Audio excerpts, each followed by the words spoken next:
Cirkusovú sezónu v Dolnom Kubíne otvoril v túto stredu československý cirkus Metropol. Na tú pravú cirkusovú atmosféru naladili návštevníkov artisti a drezéri medzinárodnej úrovne.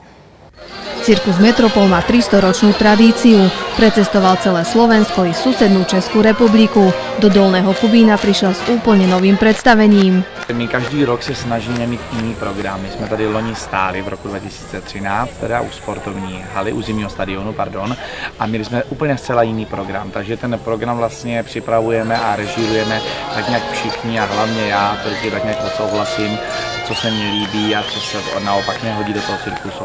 Počas 2,5-hodinového predstavenia bavil pod šapitou detí dospelých so svojimi vtipnými scénkami klaun, ktorí priamo do svojho programu zakomponovali samotných divákov. Návštevníkom sa okrem unikátnych artistických vystúpení zastavili aj pri drezúre zmiešaných šeliem. V plnej kráse sa tak predvedie Leo Berberský spolu s tigricami Sambou a Hany, ale aj Puma Happy a Rony.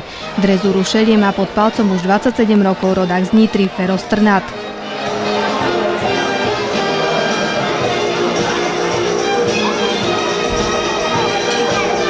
Výborně, skvělá pyramida. To není práca, ja hovorím, to je koníček a to je, no pasia, to je radosť pracovať s tým.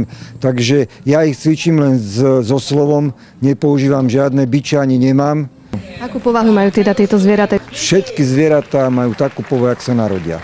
To vôbec to, treba z tie dva pumáci, čo sú tam, tak to sú narodení v jeden deň od jednej mamy, od jedného otca a jeden je prítulný, kamarátsky, ak ste videli, a druhý za človekom nejde, prská, daj mi pokoj a nebaví sa s človekom. Takže jak sa to zviera narodí, tak s takou povahou celý život vlastne je.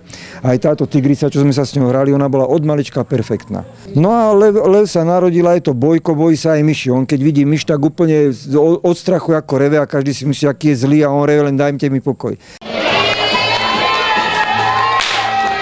Cirkus Metropol priviezol zo sebou do Dolného Kubína aj dvojhrbé ťavy, pudlíky, lamy, alpaky či poníka Bellisimu, ktorý vie počítať i rozoznať farby. Jak dlouho si chodila do školy? Raz, 2, 3, 4, 5, 6, 7, 8, 9, 10, 11, 12, 13, 14.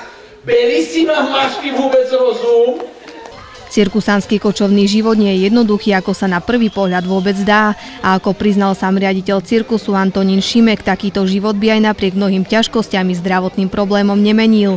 Je to taková jednou stránkou romantika a druhou stránkou strašná břina a odříkání, poněvadž jste u toho 24 hodin upoutaný. To znamená, že vlastně, když to dítě se narodí a je to cirkusák, takže vlastně už ví, co ho tak nějak čeká, protože se do toho zapojuje. Samozřejmě chodí do školy, takže je to strašně náročný, protože ten cirkus musíte ve sněhu, v dešti, ve vítru, naopak ve velkém horku stavět, bourat, starat se o ty zvířátka, aby měli veškerou péči, a to my na to jsme pedanti, že jako chceme, aby ty zvířátka byly nakrmený, čistý, a to je hodiny práce. To víte, od rána od 6 hodin se nezastavíme. Tak toto si, vážení přátelé, rovněž zaslouží potlesk. Niekto sa ako pravý cirkusant už narodí. Riaditeľ cirkusu Metropol má ale po svojom boku aj ľudí, ktorí prišli pomôcť len na pár dní a už tu aj ostali. Máme na plakátech, že přijmeme pracovníky vždycky a brigádníci, takže zastaví se takhle, no a řeknou třeba pomohli nás bourat a postavit ten cirkus, řekli nám se to líbí, my s vámi budeme jezdit a už zůstali tady, jsou tady rádi spokojení, protože prožívají takovou tu romantiku jako my. Na každé štaci, jak říkám, se stane nějaký zážitek, něco a mají takový vzpomínky. Je super! Za tento výkon získala akrobatka zlatou medaili na mezinárodním festivalu v Monte Carlo a veľký potlesk pro ní. No na to, že som tu nebol v cirkuse dobrých 30 rokov, ako po dlhom čase je to celkom príjemné, si myslím. Zábava, paráda, hlavne pre tie deti, no. Páči sa mi a zvlášť deťom sa páči. My sme spokojní, aspoň máme program pre deti, ktoré sú na prázdninách. Jak tady mají toho poníka a jak odpovídal, tak to se mně líbilo. Rozuměla si mi, co jsem zde v manéži povídal? Belinko, opravdu si rozuměla? Tak je to v pořádku, prosím. Program plný zábavy a napätia, ktorý prináša cirkus Metropol, si môžete v Dolnom Kubíne vychutnať do nedele 3. augusta.